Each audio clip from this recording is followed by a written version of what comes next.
Hello guys, आप सभी का स्वागत है आपके अपने YouTube channel GK concept lovers में। दोस्तों, यह हमारी प्राचीन भारत सीरीज का अगला वीडियो है जिसमें आज हम बात करेंगे मगध साम्राज्य की स्थापना से जुड़े राजवंशों के बारे में, जो कि इतिहास में उतना ही महत्व रखते हैं जितना कि मौर्य वंश।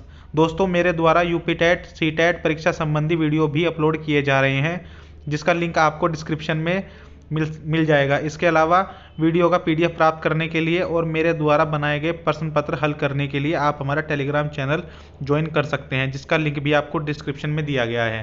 तो चलिए शुरू करते हैं। मगध साम्राज्य की जो स्थापना है वह करीब 544 ईसा पूर्व में हर्यक वंश के संस्थापक बिंबिसार द्वारा की गई थी। यह जो हर्यक वंश था यह करीब 492 ईसा पूर्व तक माना जाता है, परंतु यह जो उदयन है यह भी हर्यक वंश का एक वंशज था। इसके करीब 10 पुत्र थे जिन्होंने करीब 40 वर्षों तक शासन किया। यह जो पुत्र हुए यह काफ़ी निर्बल थे। चूंकि यह उदयन हर्यक वंश का ही वंशज था, अतः हम इन दोनों को हर्यक वंश भी मान सकते हैं। इसके बाद हम देखते हैं कि शिशुनाग वंश आता है जो करीब 413 ईसा पूर्व से 340 ईसा पूर्व तक शासन करता है। और मौर्य वंश से पहले हम जो आखिरी वंश मगध पर राज्य करते हुए देखते हैं वह है हमारा नंद वंश। आज हम इन्हीं चारों वंशों के विषय में जानेंगे। सबसे पहले जो हमारा वंश आता है वह है हर्यक वंश। जैसा कि मेरे द्वारा आपको भी बताया गया था कि जो हर्यक वंश है उसकी स्थापना बिंबिसार द्वारा की गई थी। बिंबिसार ने अपनी जो राजधानी है उसको ब्रज यानी कि राजगृह को अपनी राजधानी बनाया। यह एक बुद्धिमान शासक हुआ। इसने वैवाहिक संबंधों द्वारा अपनी जो स्थिति है वह मजबूत की। इसने कौशल नरेश जो प्रसन्नजीत है उसकी बहन महाकौशला, वैशाली के जो चेटक हैं उनकी पुत्री चेलना एवं पंजाब की जो राजकुमारी है क्षेमा, उनसे एक तरीके से इसने विवाह किया और अपने साम्राज्य का इसने विस्तार किया।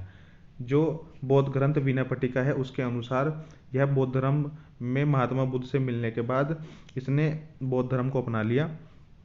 और यह भी कहा जाता है कि इसका जो पुत्र था अजातशत्रु, उसने इसे बंदी बनाकर कारागार में डाल दिया, जहाँ पर करीब 492 ईसा पूर्व में इसकी मृत्यु हो गई और इसका जो पुत्र अजातशत्रु है वह गद्दी पर बैठा।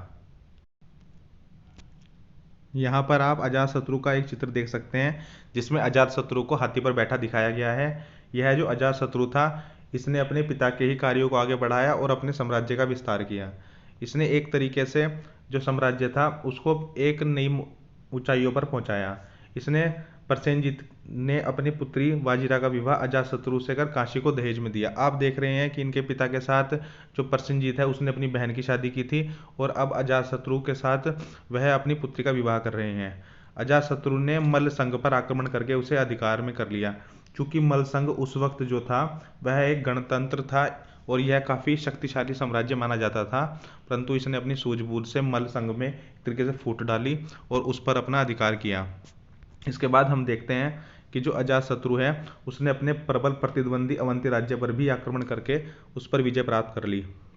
इसके समय में जो सबसे अधिक महत्वपूर्ण घटना है वह मानी जाती है कि इसके द्वारा जो बौद्ध धर्म में करीब 483 ईसा पूर्व में राजगृह में सप्तपणी की गुफा में प्रथम बौद्ध संगति का आयोजन कराया गया। यह बहुत ही वेरी वेरी इंपॉर्टेंट पॉइंट बन जाता है। इसमें क्या होता है कि जब हमारे महात्मा बुद्ध को महापरिनिर्वाण प्राप्त हो गया था तब उसके 8 वर्षों के पश्चात इसने बहुत सारे बौद्ध धर्म के लोगों को बुलाया था और एक तरीके से एक संगति का आयोजन कराया था। अजातशत्रु के शासनकाल में ही महात्मा बुद्ध और महावीर को कैवल्य प्राप्त हुआ था। 32 वर्षों तक शासन करने के पश्चात 460 ईसा पूर्व में यह अपने पुत्र उदयन द्वारा मारा गया। आप देख रहे हैं कि इसने अपने पिता को मारा और अंत में यह अपने पुत्र द्वारा मारा गया। कुछ इतिहासकारों ने उदयन को एक अलग वंश माना है। चूंकि इसके 10 पुत्र हुए थे, परंतु 10 पुत्रों में से एक भी पुत्र जो है वह इतना प्रतापी नहीं था कि मगध साम्राज्य का विस्तार कर पाता। और इसका जो अंतिम पुत्र था वह नागदशक था, जो कि अत्यंत ही निर्बल शासक था।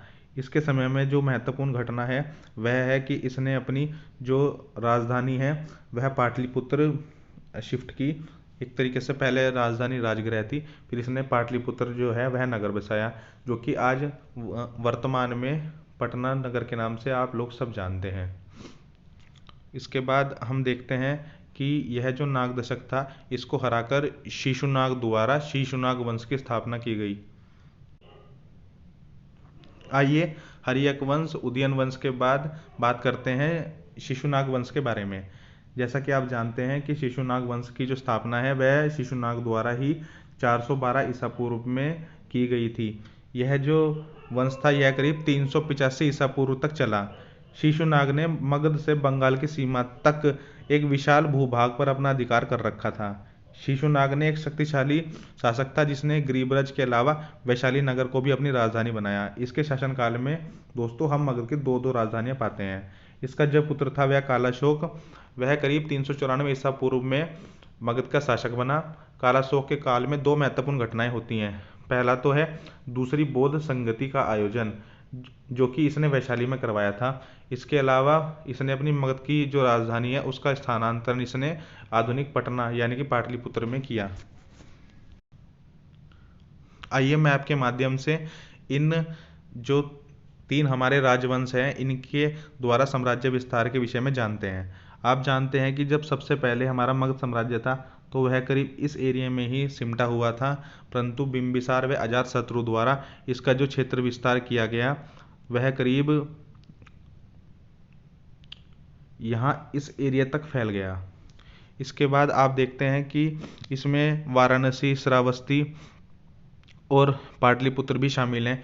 ये जो वाराणसी है इसके बारे में मैंने आपको बताया था कि जब प्रसेनजीत ने अपनी पुत्री का विवाह अजातशत्रु के साथ किया था तब उन्होंने वाराणसी को अजातशत्रु को दहेज के रूप में दिया था। इसके बाद हम देखते हैं कि शिशुनाग वंश में भी जो हमारा मगध साम्राज्य है उसकी जो सीमाएं हैं उनका एक तरीके से विस्तार जारी रहा और शिशुनाग वंश के अंत तक मगध साम्राज्य जो है वह करीब इस एरिया में फैल चुका था, जिसमें उज्जैन, विदिशा और कौशाम्बी भी शामिल थे। 344 ईसा पूर्व में शिशुनाग वंश का अंत होने के बाद नंद वंश का उदय हुआ। नंद वंश की जो स्थापना है वह महापद्म नंद द्वारा की गई थी। यह एक अत्यंत ही बुद्धिमान शासक था जिसने मगध की जो सीमाएं हैं उन्हें दूर दूर तक फैलाया। आप देखेंगे कि मगध की जो सीमाएं हैं वह गुजरात से लेकर पश्चिम बंगाल तक फैली हुई थी। चूंकि इसका साम्राज्य बहुत अधिक बड़ा था, अतः इसने अपने साम्राज्य की रक्षा के लिए एक केंद्रीय शासन व्यवस्था की स्थापना की। यह व्यवस्था भारत में इसने पहली बार अपनाई थी। दोस्तों, केंद्रीय शासन व्यवस्था में क्या होता है कि सारी जो शक्ति है वह केंद्र के हाथों में निहित होती है। एक तरीके से जैसे भारत में हम देखते हैं कि जो केंद्र सरकार है वह लगभग पूरे भारत में नियंत्रण रखती है।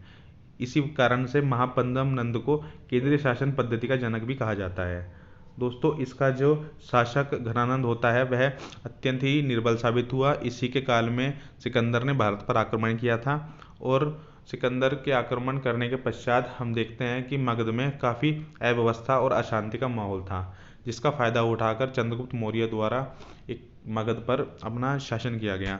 आइए यहाँ जानते हैं कि जो महापद्म नंद के समय जो हमारा नंद साम्राज्य था वह करीब गुजरात से लेकर पश्चिम बंगाल तक फैला हुआ था।